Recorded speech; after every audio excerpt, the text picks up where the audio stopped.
मेरे पति भी बहुत मारते थे मेरे। शादी के कुछ दिन बाद से ही वो मेरे हस्बैंड का दूसरे औरत के साथ संबंध इतना प्रताड़ित किए, मेरे बच्चे लोग को भी इतना प्रताड़ित किए, खाना तक मेरे बच्चों से छीना गया। मेरे हस्बैंड हमेशा मारपीट करते थे।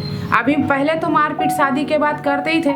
मेरा नाक का हड्डी भी तोड़ दिए हैं, सब रिपोर्ट है मेरे पास में। कमर का हड्डी भी फ्रैक्चर हो गया था मेरा। बस दूसरी औरत मिताली सिकदार करके है एक, उसी से बोलते हैं शादी करेंगे, उसी को रखेंगे बोल करके बस उसी के साथ में रहते हैं। खाना लेके चले गई, बोले कि इस खाना में तुम लोग का अधिकार नहीं है। मैं बस यही सोचती हूँ कि दूसरे के पापा इतने अच्छे हैं और मेरे पापा ऐसे, शायद मैं उनके लिए खराब हूँ। ऐसा लगता है कि मतलब हम कोसते भगवान को कि क्यों हम पैदा हो गए करके। से 10 साल तक हम अपने पापा को नहीं देखे थे। गैर महिला से ट्रेन मैनेजर का अवैध संबंध, पिता के चरित्र और हिंसा से 2 बेटी परेशान, राष्ट्रीय महिला आयोग से मांगा इंसाफ।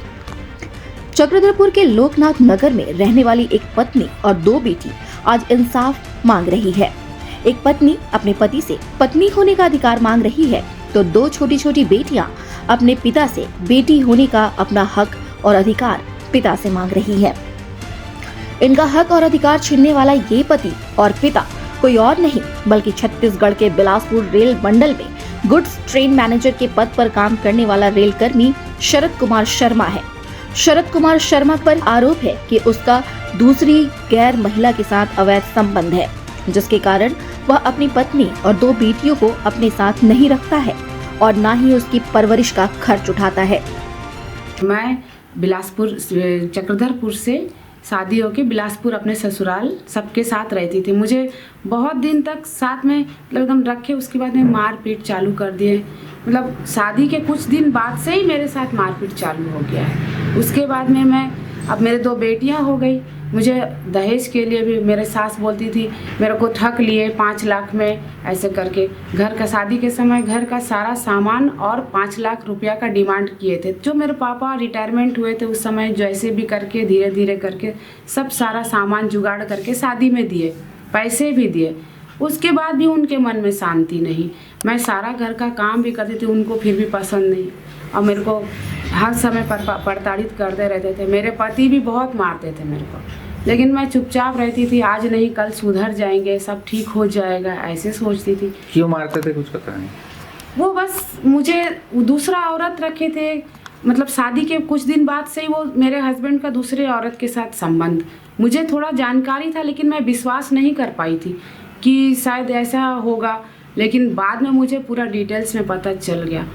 शरद कुमार शर्मा पर सिर्फ यही आरोप नहीं है, बल्कि शरद कुमार शर्मा पर आरोप है कि वह अपनी पत्नी के साथ घरेलू हिंसा करते हैं, पत्नी की पिटाई करते हैं। पत्नी प्रभा शर्मा का आरोप है कि पति शरद कुमार शर्मा की पिटाई से उनकी नाक की हड्डी से लेकर कमर की हड्डी तक टूट गई है। प्रभा शर्मा बताती है कि उनके पिटाई तो की ही जाती है, साथ ही खाना खाने तक उसे और उसके बच्चों को ठीक से नहीं दिया जाता है। प्रभा शर्मा बताती है कि उनको केवल उनके पति प्रताड़ित नहीं करते हैं, बल्कि उनका पूरा ससुराल उसे प्रताड़ित करता है। जब दूसरी बेटी होने वाली थी तो मेरे हस्बैंड ने मुझे मतलब अपना मतलब दिमाग, हाँ मैं अपना तुम रहो, मेरा भाई का शादी के समय ला के पहुँचा दिए मुझे और बोले कि नहीं बच्चा हो जाएगा तो मैं ले जाऊंगा करके। उसके बाद मेरा ऑपरेशन से 2 बेटी हुई थी, बड़ी वाली, छोटी वाली भी ऑपरेशन से होगी शायद बोल के मेरी माँ सोची। तो फिर बोले कि नहीं ठीक है, डॉक्टर भी बोले थे ऑपरेशन से ही होगा। तो रहते रख दिए, मेरे हस्बैंड यहाँ पर छोड़ के चले गए कि बच्चा हो जाएगा तो हम ले जाएंगे। उसके बाद कुछ समय बीतने के बाद बच्चा भी हो गया, सब चीज़ हो गया, तो भी लेके नहीं गए। धीरे धीरे करते करते उनके साथ वो पूरा परिवार का सपोर्ट था कि उनको तलाक दे दो, उस लड़की को मुझे तलाक दे दो। मतलब मेरे हस्बैंड तलाक चाहते थे मेरे से और पूरा परिवार मेरे ससुराल वाले का भी सपोर्ट था। तो वो उन्हीं के चक्कर में रह के मुझे इतना दिन रख दिए। लास्ट में 2017 में मैं जब चले जाने वाली थी, मेरे हस्बैंड को मैं फ़ोन करके बताई कि आप तो आते जाते हो लेकिन मुझे लेके नहीं जाते हो, मैं अपने से आ रही हूँ। बड़ी वाली बेटी का जब एग्ज़ाम हो जाएगा तो मैं फरवरी के बाद मार्च में आ जाऊँगी। तब तक तो मुझे 3 मार्च को मेरे हस्बैंड द्वारा तलाक का पेपर आ गया। मैं 10 साल केस को लड़ी, बहुत परेशान। मेरे पापा रिटायरमेंट इंसान, 2 बच्चे के साथ मुझे भी देखते थे, पालन पोषण, दवाई, सब कुछ पढ़ाई लिखाई बच्चों का करते करते वो फिर तलाक, ये केस भी लड़े, तलाक का केस खारिज हुआ। उसके बाद में कुछ समय ये मेरे को लेकर के वहाँ चाईबासा से बोले, झारखंड चाईबासा से बोले कि कोर्ट में कि जज बोले लेकर के चले जाओ अपने बच्चे और अपने पत्नी को, लेकर के गए। लेकिन वहाँ बिना लिखित लेकर के चले गए चालाकी से, और वहाँ मुझे रख के इतना प्रताड़ित किए, मेरे बच्चे लोग को भी इतना प्रताड़ित किए, खाना तक मेरे बच्चों से छीना गया। हम लोग 2-3 दिन भूखा भी रहे, अगल बगल वाले सब मेरे को खाना भी दिए किसी बात पर, फिर भी मैं रहती थी। मुझे प्रताड़ित करते ही थे मेरे हस्बैंड भी, मेरे ससुराल वाले, मेरा देवरानी, मेरा देवर। सास कहती है कि वह जीते जी अपने बेटे को उसके साथ रहने नहीं देगी और उससे तलाक करवाकर उसके बेटे को वह दूसरी शादी करवाएगी। उसकी देवरानी ने भी उसके ऊपर मारपीट का भी एक झूठा मुकदमा दर्ज करवाया है। मारपीट का साक्ष्य नहीं मिलने के कारण वह बेल पर है। प्रभा शर्मा बताती है कि वह अकेली बिलासपुर में पति के रेलवे क्वार्टर में रहती है, जबकि उनके पति शरद कुमार शर्मा दूसरी महिला के साथ रात गुजारते हैं। उसी के साथ उसके किराए के मकान में रहते हैं। मेरी देवरानी मुझे झूठा आरोप लगाई है कि तुम मुझे आकर के मारी हो, साबित करे मुझे कि मैं कब मारी हूँ। मैं तो कुछ मारी नहीं हूँ। तो मेरे को हमेशा क्वार्टर से भगाया जा रहा कि तुम क्वार्टर खाली करो। 112 को फ़ोन करके मेरा देवर छोटा वाला बुलाता है कि क्वार्टर खाली करो। मेरे हस्बैंड बोलते हैं क्वार्टर खाली करो। मैं बहुत परेशान हूँ, मुझे बहुत पड़ता। मेरे हस्बैंड हमेशा मारपीट करते थे। अभी पहले तो मारपीट शादी के बाद करते ही थे। मेरा नाक का हड्डी भी तोड़ दिए हैं, सब रिपोर्ट है मेरे पास में। कमर का हड्डी भी फ्रैक्चर हो गया था मेरा। ये चीज़ मतलब 2011 में हुआ था, 2011-12 में। फिर भी मैं चलो जैसे भी आज नहीं कल सुधर जाएंगे मैं सोच रही थी। लेकिन इतना दिन हो गया, वो तो बस दूसरी औरत मिताली सिकदार करके है एक, उसी से बोलते हैं शादी करेंगे, उसी को रखेंगे बोल करके बस उसी के साथ में रहते हैं। अभी तो टिकरापारा में मन्नू चौक के सामने दुकान भी कर दिया है मेरे हस्बैंड वो औरत का। फिर टिकरापारा में अवतार किराना स्टोर के बगल में ये गुप्ता गली है, वहाँ पर ही रखे भी हैं उनको किराए के मकान में, मिताली सिकदार को। और मेरी सास लोगों ने झूठ मूठ का आरोप दिए कि मुझे कि तुम मुझे झगड़ा करती हो, क्वार्टर से भगा दिए हो बोल करके। वो लोग नया मकान बना करके सिरगिट्टी में और चले गए पूरा परिवार, और मेरे हस्बैंड को भी साथ में बरगला करके लेके चले गए। अभी क्या है, वो औरत के पास मेरा हस्बैंड शरद कुमार शर्मा वो अपने माँ बाप परिवार, अपने माँ बहन लोग के साथ में भी रहते हैं, परिवार के साथ में, और क्या बोलते हैं मेरा वो जो मिताली सिकदार है उसके साथ में भी रहते हैं। अच्छा। और ज़्यादा करके मिताली सिकदार के पास ही रहता है। ये बस दिखावा करते हैं कि मैं अपने घर में रहता हूँ करके। पति प्रभा शर्मा पर रेलवे क्वार्टर छोड़ने का दबाव बनाए हुए है। इसके लिए उसे कई तरह से परेशान किया जा रहा है।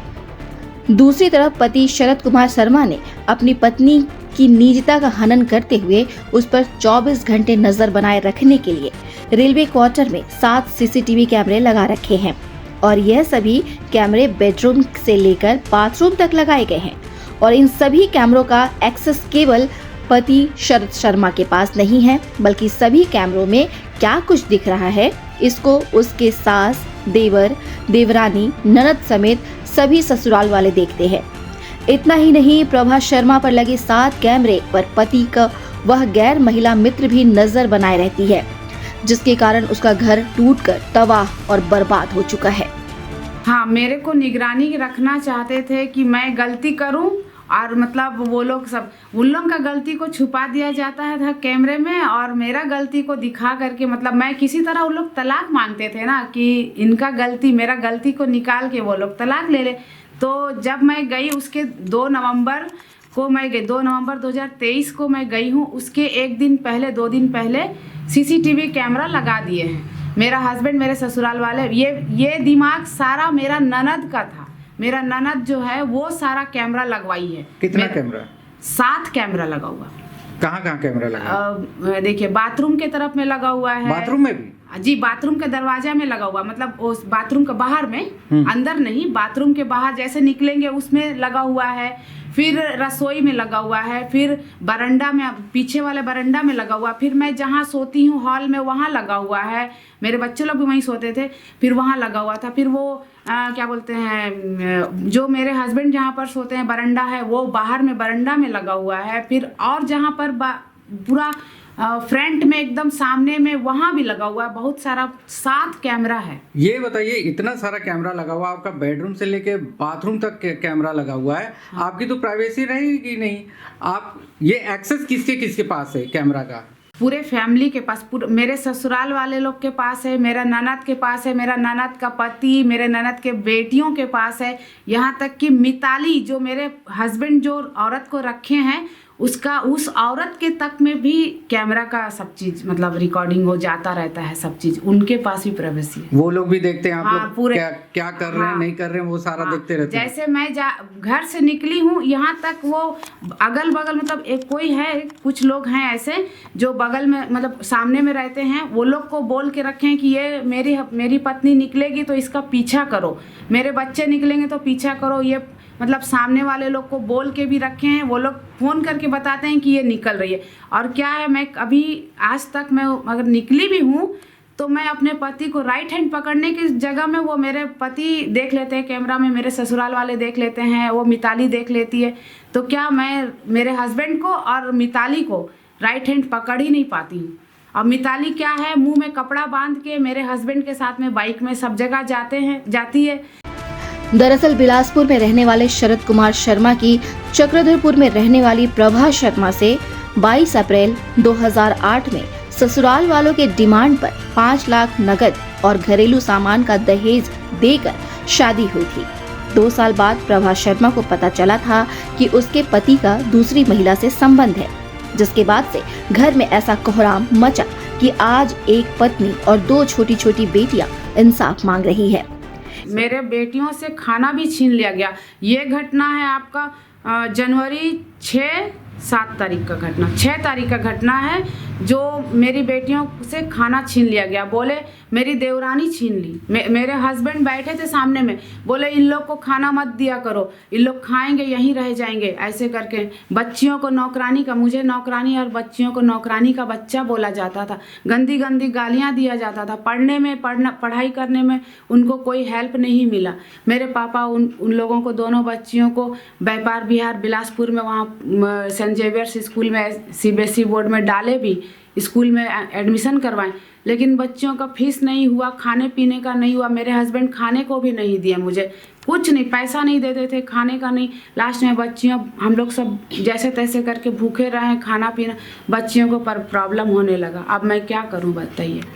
मेरे पति से अभी मैंने 6-7 महीना से मुझे कोई हेल्प नहीं है। रेलवे का कोई फैसिलिटी मिलता है क्योंकि आपके पति रेलवे में? नहीं, कोई हेल्प नहीं है, कोई फैसिलिटी नहीं है। यहाँ तक कि कभी मैं, अभी थोड़ा मेरा तबीयत ठीक नहीं था, मतलब कुत्ता काट दिया था, तो मैं गई थी रेलवे हॉस्पिटल में ट्रीटमेंट कराऊंगी करके, तो बोले कि आप डिक्लेरेशन भरवा करके लाइए रेलवे से, आपके हस्बैंड के थ्रू से, तब आपको दिया जाएगा ट्रीटमेंट।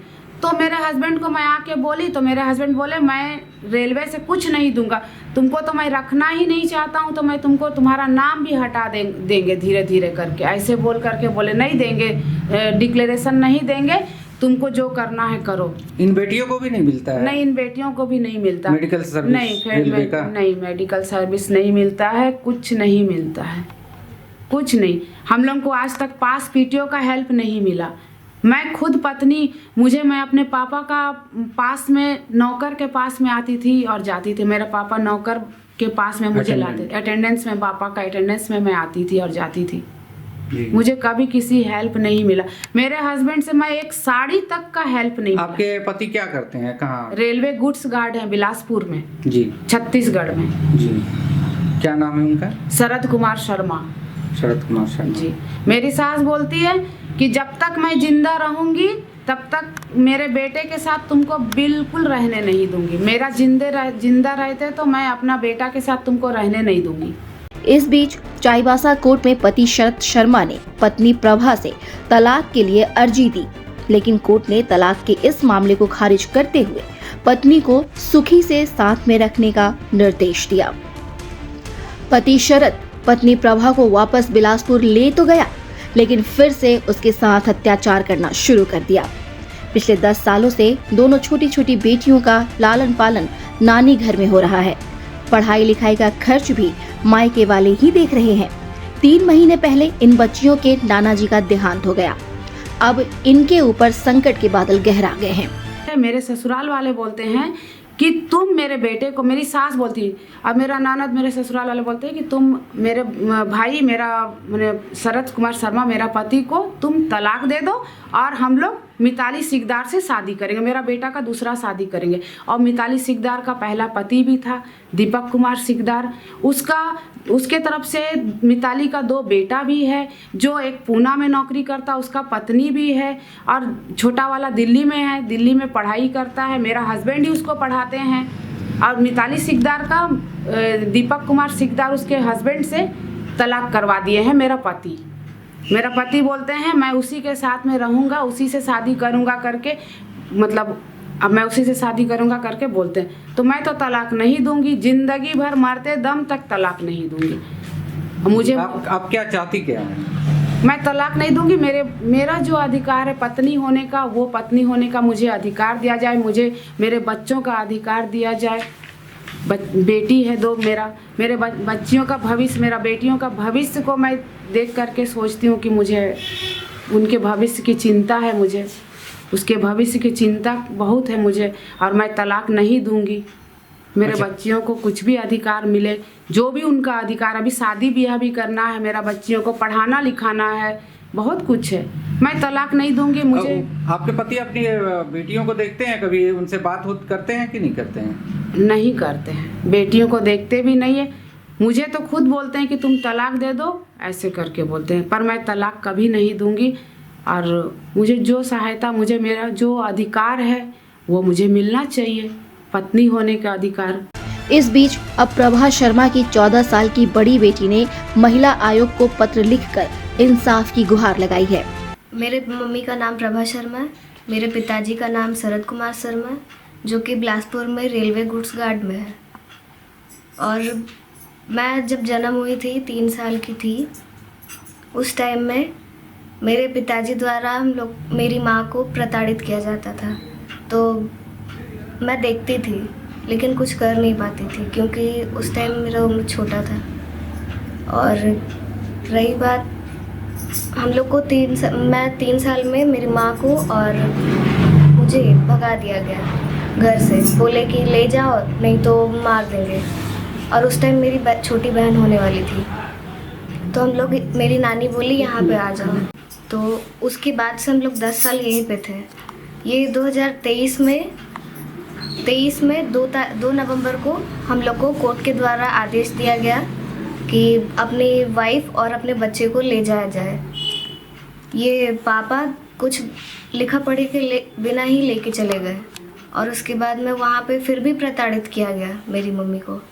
और मेरे से मेरी चाची खाना छीन ली थी मेरे सामने। मैं पढ़ के ट्यूशन उठी थी, नाना ट्यूशन करवा दिए थे, ऑनलाइन पढ़ाई होता था मेरा यहाँ से चक्रधरपुर से। और उसके बाद में मेरी चाची, हम लोग खाना खाने के लिए बैठे, मम्मी खाना खिला रही थी और मैं पढ़ाई कर रही थी। तो मेरी चाची मेरे सामने से खाने का प्लेट उठा के लेके चली गई। उसके बाद खाना ही नहीं खाई। क्या बोली? खाना लेके चले गई, बोली कि इस खाना में तुम लोग का अधिकार नहीं है। और उसके बाद में लेके चले गई। फिर मेरे नानू एडमिशन करवाए थे, पापा को भी बोले, मामा जाके मंचली वाले मामा गए थे बोलने के लिए कि एडमिशन करवा दीजिए, तो कुछ रिएक्शन नहीं मिला। फिर उसके बाद में मेरे नानू एडमिशन करवा दिए थे ये व्यापार विहार में सेंट जेवियर्स हाई स्कूल में। तो उसके बाद में मैं गई, 1-2 दिन गई। उसके बाद में कुछ मतलब फीस भी नहीं देते थे, खाने का खर्चा तो देते ही नहीं थे, और रहने के लिए भी बोलते थे घर खाली करो करके, रेलवे को जमा देना है। उसने आप बीती सुनाते हुए बेटी होने का अपना हक और अधिकार आयोग से दिलाने की मांग की है। बड़ी बेटी कहती है कि उसे दूसरे के पिता को देखकर खुद पर अफसोस होता है। वह कहती है कि दूसरे बच्चों के पिता कितने अच्छे हैं, अपने बच्चों की देखभाल और प्यार करते हैं। वह एक ऐसी अभागन बेटी है जिसे पिता का प्यार तक नहीं मिल पा रहा है। बड़ी बेटी बड़ा होकर IAS अफसर बनना चाहती है। इसके बाद मैंने ये नेशनल कमीशन फॉर वुमेन में केस किया है कि कुछ अधिकार मिले हम लोग को। मेरी माँ के साथ ऐसा प्रताड़ित होता है, कुछ हम लोग को न्याय मिले और हम लोग का पढ़ाई का, खाने का खर्चा कुछ भी मिले। जी, आप जब दूसरे के फैमिली को देखते हैं, दूसरे के पापा को देखते हैं, तो क्या महसूस करते हैं अपने पापा को लेकर? मैं बस यही सोचती हूँ कि दूसरे के पापा इतने अच्छे हैं और मेरे पापा ऐसे हैं। शायद मैं उनके लिए खराब हूँ। ऐसा जो सिचुएशन आज चल रहा है मेरे घर में, ऐसे तो लगता है कि भविष्य अंधकार ही लग रहा है, जहाँ तक कोई सहायता नहीं मिल रहा है। आज हम लोग एक लाचार की तरह रह रहे हैं। नाना नानी खाना पीना देते थे, अब नाना चल बसे। अब कौन, कितना दिन हम लोग को नाना नानी सेवा करेंगे, कितना दिन मामा मामी के पास हम लोग खाएंगे। कुछ न्याय होना चाहिए इसके लिए। क्या उम्मीद है आपको राष्ट्रीय महिला आयोग से? मैं यही उम्मीद करती हूँ कि ये बना ही वुमेन के लिए है और इससे सहायता यही चाहिए कि कुछ मतलब जो हिस्सा है अपना वो हम लोग को मिले। आपका अधिकार चाहिए। हाँ, अधिकार चाहिए पढ़ाई के लिए, फिर और आने वाला भविष्य वो भी उज्जवल होए उस चीज़ के लिए। आपका क्या, आपका लक्ष्य क्या है? आप क्या चाहती हैं, क्या बनना चाहती हैं पढ़कर? क्या आपका लक्ष्य क्या है? मेरा लक्ष्य IAS ऑफिसर है, लेकिन इसमें जो की है मेरे नाना नानी सहायता कर रहे हैं। मेरे पापा कुछ नहीं करते, पैसा के लिए बोलते, पढ़ाई के लिए बोलते हैं तो दूंगा नहीं मैं, तुम लोग कोई नहीं हो मेरे लिए, बोलते हैं। 12 साल की छोटी बेटी कहती है कि मैं खुद को कोसती हूँ कि भगवान ने हमको क्यों पैदा किया। जब से जन्म ली हूँ पापा को कभी नहीं देख पाई। 10 साल के लंबे समय के बाद मैंने पापा को पहली बार देखा था, लेकिन पापा ने मुझे प्यार नहीं किया। वह कहती है कि वह मम्मी का सपना पूरा करना चाहती है। वह बड़ी होकर पायलट बनना चाहती है। मेरी फैमिली में पापा को केस चाहिए, मतलब मम्मी और पापा के बीच डिवोर्स का केस चल रहा है और पापा को डिवोर्स चाहिए क्योंकि उनकी दूसरी वाइफ है, मतलब दूसरी कैसे बोलेंगे, मतलब एक लेडीज़ है मिताली सिकदर, उनसे उनका गलत संबंध है, इसलिए उनको डिवोर्स चाहिए। जी, वो आपके पापा आपके मम्मी के साथ नहीं रहते हैं? नहीं, वो बोलते हैं कि हम सेक्रेटरी में, लेकिन रहते हैं मिताली सिकदर के साथ है। अच्छा, तो आप लोग क्या चाहते हैं अभी? हम लोगों को बस अपना हक चाहिए, जो भी मतलब अपने पापा के तरफ से जितना हक है, मतलब अधिकार वही चाहिए हम लोगों को बस। जी,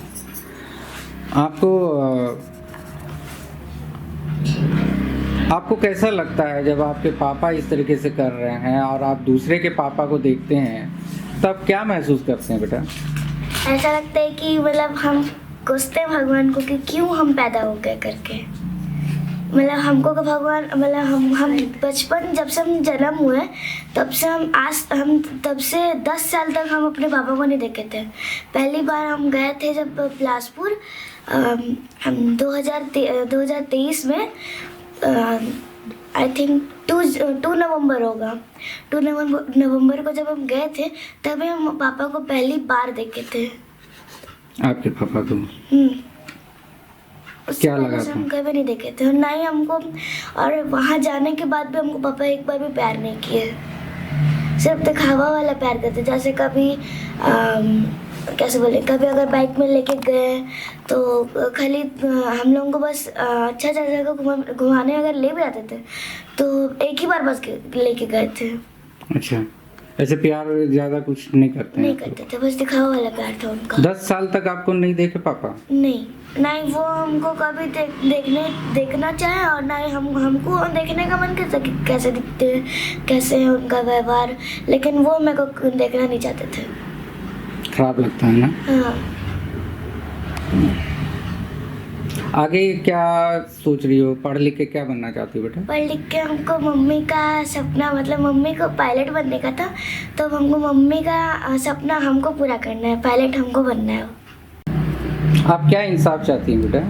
हमको तो बस अपना जो करियर जो हमको बनाना मतलब सोच रहे हैं जो हम बस वो करियर में हमको फोकस करना और हमको अपने मम्मी और पापा दोनों का सपोर्ट चाहिए था, लेकिन अब तो पापा तो सपोर्ट करेंगे नहीं। और अगर हम अभी बड़े हो रहे हैं, अगर हमको कुछ पैसा का ज़रूरत होगा हमको पायलट बनने में, जैसे अभी 1 करोड़ जितना तो हमको लग जाएगा अभी 2000 में, अगर आगे चलते तो और भी लग सकता है। तो हम पापा अगर रहते तो हमको पापा तो देते ना, लेकिन पापा तो अब नहीं है, पापा तो मेरा तो सपोर्ट करेंगे नहीं, तो पापा हमको क्या देंगे? पापा तो कुछ नहीं देंगे हमको। लेकिन आपका सपना है आपको पायलट बनकर दिखाना है। हाँ, बुआ की बेटी उनके लिए बेटी है, लेकिन हम अपने बेटी होके उनके लिए श्राप बन गए। प्रभा शर्मा बताती हैं कि उन्हें कहीं से कोई सपोर्ट नहीं मिल रहा है। बिलासपुर में ना तो पुलिस सहयोग कर रही है और ना ही रेलवे के अधिकारी उनकी शिकायतों पर कोई कदम उठा रहे हैं। मिताली का बेटा, मिताली, ये सब मेरे ससुराल वाले सब समझने के लायक ही नहीं है। वो सब मिल करके बस अपने में मगन रहते हैं। वो लोग पैसे के अहंकार में जी रहे, क्योंकि हम लोग जो भी करेंगे पैसा, ये अगर कहीं भी जाएगी, बिलासपुर में किसी जगह में भी जाएगी न्याय मांगने के लिए, तो हम लोग इसको उससे पहले हम पैसा डाल के या फिर उसको हम किसी तरह से दबा देंगे। इसको न्याय मिलना ही नहीं है। मतलब झूठे आरोपों से, झूठे केसों से मेरे को फंसाया जाता है। पुलिस सपोर्ट करती है? पुलिस भी सपोर्ट नहीं करती है, मेरा कोई सपोर्ट नहीं है। मेरा मैं बिलासपुर में मेरे को कोई सपोर्ट नहीं किया गया। मैं यहाँ तक कि SP, DSP, IG, DIG, थाना प्रभारी जो तारबहार थाना उसमें दी हूँ, फिर उस बहुत सारे जगह में दी हूँ, कलेक्टर को दी, मेरे पास में सब सबूत है। लेकिन मेरे कोई, फिर मैं रेलवे में भी अपना नाम चढ़ाने के लिए दी, DRM को, फिर बहुत सारा की, लेकिन मेरे को कहीं न्याय नहीं मिला सर, कहीं न्याय नहीं मिला, किसी प्रकार का न्याय नहीं। मेरे बच्चों को भी नहीं, कुछ भी सपोर्ट नहीं मिला, ना ही मुझे मिला। मैं क्या करूँगी बताइए? जी रही हूँ, कोई मुझे न्याय दिला दे बोल के सोचती हूँ, मेरा अधिकार दिला दे, कोई भी मुझे सहारा बने मेरा। अब तो पापा भी नहीं है जो मेरे को सहारा बनेंगे मेरा। कितना दिन देखेंगे माँ बाप? आज पापा चले गए, माँ का क्या भरोसा कब चले जाएगी? मेरा कोई सहारा बने, कोई न्याय दिलाए मुझे। उसे अपना हक और अधिकार पाने के लिए दर दर भटकना पड़ रहा है। इस बीच इनके लिए आशा की किरण बनकर राष्ट्रीय महिला आयोग सामने आई है। महिला आयोग ने बड़ी बेटी की शिकायत पर संज्ञान लेते हुए छत्तीसगढ़ के SP को 15 दिनों में मामले की जांच कर कार्रवाई की पूरी रिपोर्ट भेजने को कहा है।